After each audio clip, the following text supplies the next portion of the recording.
अगर मैं यह बात कहूँ कि ताजमहल को बिहार के रहने वाले एक व्यक्ति ने बेच दिया था तो आपको यकीन नहीं होगा, पर जी हाँ, यह बात सच है। बिहार के रहने वाले नटवर लाल यानी मिथिलेश कुमार ने ताजमहल को 3 बार बेच चुका है। इसके अलावा कई दफा नटवर लाल ने लाल किला और राष्ट्रपति भवन को भी बेच दिया था।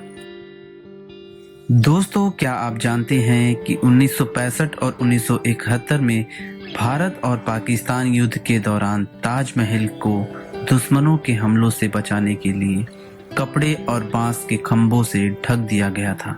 ताजमहल के निर्माण के समय बादशाह शाहजहां ने इसके शिखर पर सोने का कलश लगवाया था, जिसकी लंबाई 30 फीट 6 इंच थी, जो कि 40,000 तोला यानी 466 किलोग्राम का था। इतिहासकार राज किशोर राजे बताते हैं कि ताजमहल का कलश 3 बार बदला गया। आगरा के किले को सन 1803 में हथियाने के बाद अंग्रेजों की नजर ताज पर थी। इसके बाद आया साल 1810 और अंग्रेजों के अफसर जोसेफ टेलर ने ताज पर लगे सोने का कलश उतरवा दिया और उसकी जगह वैसा ही दिखने वाला सोने की पॉलिश की हुई तांबे का कलश लगवा दिया।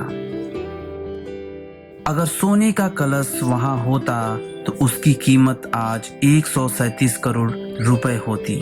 इसके बाद फिर साल 1876 और 1940 में ताजमहल के कलश को बदला गया।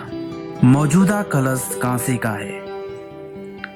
ताजमहल के निर्माण के समय बादशाह शाहजहां ने खास तौर पर लाहौर के निवासी काजिम खान को आगरा बुलाया था। उन्होंने ही सोने के कलश को तैयार किया था। इस कलश पर चंद्रमा बना हुआ है। ताजमहल का आर्किटेक्ट उस्ताद अहमद लाहौरी को कहा जाता है। ताज का निर्माण कार्य सन 1632 में शुरू हुआ और 1653 में पूरा हुआ। इस इमारत को बनाने में 22 वर्षों का समय लगा। आपको यह जानकर हैरानी होगी कि ताजमहल लकड़ियों पर खड़ा है, यानी ताजमहल की नींव जो है वह लकड़ियों पर रखी गई है। यह एक ऐसे प्रकार की लकड़ी है जिसे मजबूत रखने के लिए नमी की जरूरत पड़ती है और यह नमी ताजमहल की बाईं ओर यमुना नदी से मिलती है। ताजमहल की चारों मीनारों को इस प्रकार से बनाया गया है कि कोई आपदा जैसे भूकंप या बिजली गिरे तो यह मीनारें बीच वाले गुंबद पर बिल्कुल ना गिरें। इसीलिए ताजमहल की चारों मीनारें थोड़ी सी झुकी हुई हैं। ताजमहल को 42 एकड़ जमीन में बनाया गया है। इसको बनाने में करीब 20,000 से अधिक मजदूर लगाए गए और इसकी गुंबद को बनाने में 15 वर्षों का समय लगा। ताजमहल को पूरा बनने में 22 वर्षों का समय लगा और इसे बनाने में उस समय 3.2 करोड़ रुपए खर्च हुए। ताजमहल भारत ही नहीं बल्कि फारसी, तुर्की और इस्लामिक वास्तुकार यानी आर्किटेक्ट का प्रतीक है। ताजमहल के निर्माण में 28 किस्म के पत्थरों का प्रयोग किया गया है।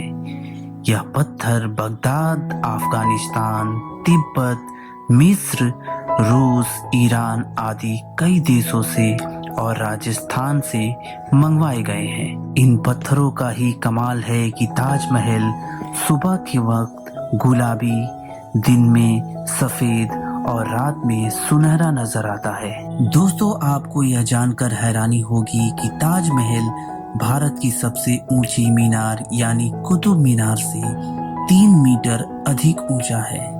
आप लोगों ने अक्सर ताजमहल के फोटो में देखा होगा कि ताजमहल के सामने एक लंबा सा पानी का फौहारा लगा हुआ है। लोग वहां से अक्सर फोटो और वीडियो लिया करते हैं। वह फौहारा एक खास तरीके से उस दौर में बनाया गया था, क्योंकि उस दौर में आजकल के जैसे मोटर नहीं हुआ करते थे।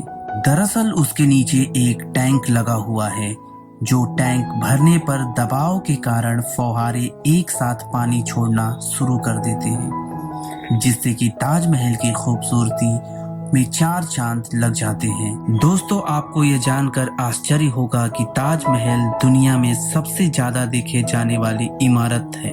यह प्रतिदिन 12,000 से अधिक पर्यटकों द्वारा देखा जाता है। इसके निर्माण के लिए राजमिस्त्री, पत्थर काटने वाले, जड़ने वाले, नक्काशी करने वाले, चित्रकार, सुलेखक, गुंबद बनाने वाले और अन्य कारीगर पूरे साम्राज्य से और मध्य एशिया से, ईरान से बुलाए गए थे।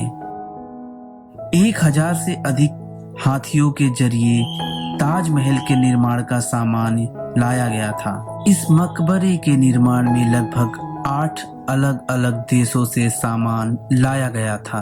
ताजमहल का नक्शा बहुतों ने बनाया, पर शाहजहां को उस्ताद ईसा अफदी का डिजाइन पसंद आया, जबकि पत्थर पर शब्दों को उकरने का काम अमानत खान सिरजी को सौंपा गया। शाहजहां उन दोनों को उस काम के लिए 1,000 रुपए प्रति माह वेतन देते थे, जो कि उस समय के हिसाब से काफी ज्यादा पैसे थे। अफदी के साथ 4 अन्य लोगों को समान वेतन पर नक्शे के काम में लगाया गया। गुंबद बनाने की जिम्मेदारी तुर्की के कारीगर इस्माइल खान को दी गई, जिन्हें 500 रुपए प्रति माह वेतन मिलता था। वहीं लाहौर के कारीगर कासिम खान को 200 रुपए प्रति माह कलश बनाने की जिम्मेदारी दी गई। मनोहर लाल मन्नू को 500 रुपए प्रति माह के हिसाब से मोज़क का कार्य सौंपा गया। कहा जाता है कि ताजमहल के निर्माण के बाद शाहजहां ने कारीगरों के हाथ कटवा दिए थे। यह बात बिल्कुल गलत है।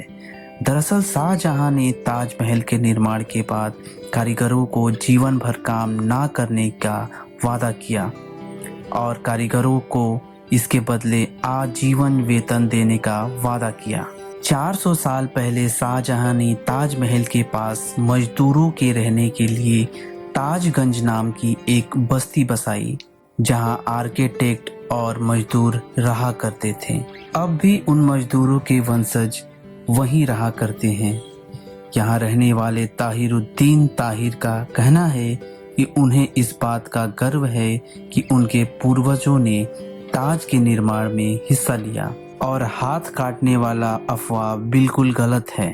शाहजहां और मुमताज के 13 बच्चे थे। मुमताज अपने 14वें बच्चे को जन्म देने वाली थी। शारीरिक रूप से बहुत कमजोर हो गई थी और 14वें बच्चे के प्रसव के दौरान दर्द के कारण उनकी मृत्यु हो गई। जब मुमताज को कब्र में दफनाया गया था, तब शाहजहां ने इस इमारत का नाम रौज़े मुनव्वरा रख दिया था। हालांकि कुछ समय के बाद इसका नाम बदलकर ताजमहल कर दिया गया। तो दोस्तों, आपको यह वीडियो कैसा लगा और इस वीडियो में दी गई जानकारी कैसी लगी, हमें जरूर बताएं। इस वीडियो को अपना प्यार दें। मिलते हैं एक अच्छी और नई वीडियो के साथ। तब तक मुझे दीजिए इजाजत। अपना बहुत सारा ख्याल रखिए, दुआओं में याद रखिए।